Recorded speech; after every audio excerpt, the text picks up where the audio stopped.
అది ఏదన్నా ఒక మున్సిపాలిటీలో లేకపోతే నగర పంచాయతీలో మున్సిపల్ కార్పొరేషన్లో ప్రవహిస్తుంది అనుకోండి, ప్రవహిస్తున్నప్పుడు అంటే ఆ 100 మీటర్లు ఏమైతే అంటే 50 మీటర్లకు తగ్గించడం జరిగిందండి.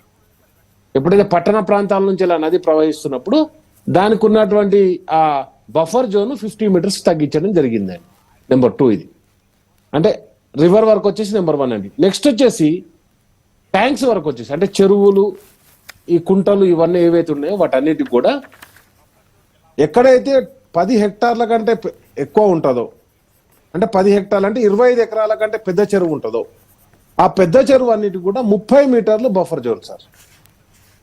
30 మీటర్లు బఫర్ జోన్. FTL దాటిన తర్వాత బఫర్ జోన్ వస్తుంది.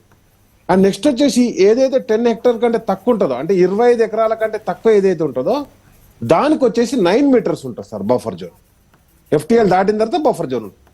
ఇది చెరువుల వరకు సార్ నెంబర్ 2. నెంబర్